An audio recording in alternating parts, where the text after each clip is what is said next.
चरखी दादरी से सामने आए स्कूली छात्रा केस में बड़ा मोड़ आ गया है। जिस मामले को शुरुआत में गैंगरेप के बाद हत्या बताया जा रहा था, अब पुलिस जांच में कहानी कुछ और निकलकर सामने आई है। पुलिस का कहना है कि छात्रा की हत्या नहीं की गई, बल्कि उसने खुद जहरीला पदार्थ खाकर अपनी जान दी थी। हालांकि दुष्कर्म के आरोपों की पुष्टि अभी पोस्टमार्टम और लैब रिपोर्ट के बाद ही होगी। घटना 24 फरवरी की है। बारड़ा थाना क्षेत्र के एक गांव की रहने वाली 10वीं कक्षा की छात्रा दादरी के रोज गार्डन में बेहोशी की हालत में मिली थी। उसे गंभीर अवस्था में इलाज के लिए रोहतक पीजीआई ले जाया गया, जहां उपचार के दौरान उसकी मौत हो गई। इसके बाद परिजनों ने आरोप लगाया कि छात्रा के साथ 4 युवकों ने दुष्कर्म किया, फिर उसे जहरीला पदार्थ खिला दिया। मामले की गंभीरता को देखते हुए पुलिस ने जांच तेज की और अब डीएसपी सुभाष चंद्र ने प्रेस कॉन्फ्रेंस कर अहम खुलासे किए। उन्होंने बताया कि प्रारंभिक साक्ष्यों और डिजिटल सबूतों के आधार पर यह हत्या का नहीं बल्कि आत्महत्या का मामला प्रतीत होता है। इसी आधार पर पुलिस ने हत्या की धारा हटाकर आत्महत्या से संबंधित धाराएं जोड़ दी है। जांच में यह भी सामने आया है कि छात्रा की सोशल मीडिया प्लेटफॉर्म इंस्टाग्राम के माध्यम से कुछ युवकों से दोस्ती हुई थी और उन्हीं से मिलने के लिए वो दादरी गई थी। पुलिस ने इस मामले में 3 युवकों को गिरफ्तार किया है, जिनमें रोहतक और दादरी क्षेत्र के निवासी शामिल हैं। तीनों को 2 दिन के पुलिस रिमांड पर लिया गया है और उनसे पूछताछ जारी है।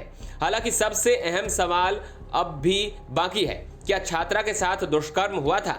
इस पर पुलिस का कहना है कि पोस्टमार्टम रिपोर्ट को विस्तृत जांच के लिए लैब भेजा गया है। रिपोर्ट आने के बाद ही स्पष्ट हो पाएगा कि दुष्कर्म हुआ था या नहीं। पुलिस का दावा है कि जांच निष्पक्ष और पारदर्शी तरीके से की जा रही है और जो भी तथ्य सामने आएंगे उनके आधार पर कानूनी कार्रवाई की जाएगी। फिलहाल ये मामला संवेदनशील मोड़ पर है और अंतिम निष्कर्ष फोरेंसिक रिपोर्ट के बाद ही सामने आएगा।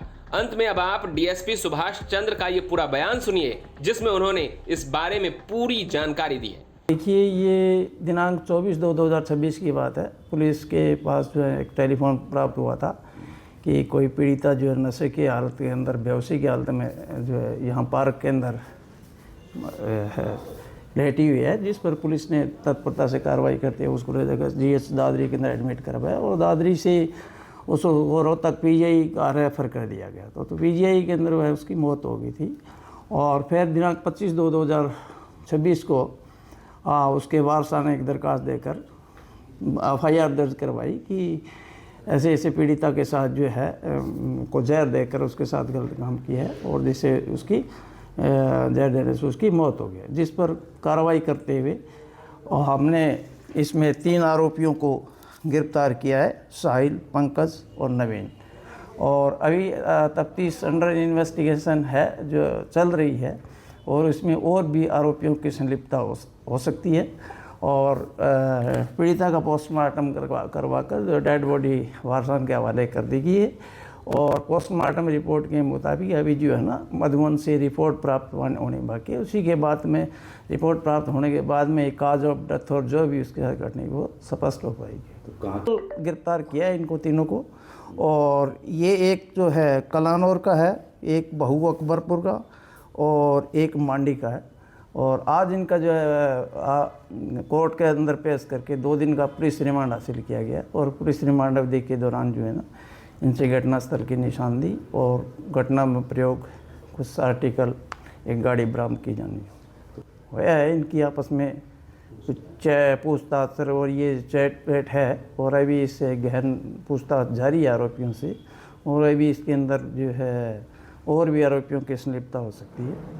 पूरा इसके अंदर सभी आरोपियों की गिरफ्तारी होने के उपरांत ही सब कुछ मामला क्लियर हो। ये देखो, अभी जो है पोस्टमार्टम रिपोर्ट है हमारे को प्राप्त है, उसके मुताबिक जो है इसके अंदर विसरा रिपोर्ट अभी अवेटेड है, मधुबन भेजेंगे डॉक्टर और उसके आने के बाद में ही काज ऑफ डेथ जो है क्लियर कर पाएंगे डॉक्टर।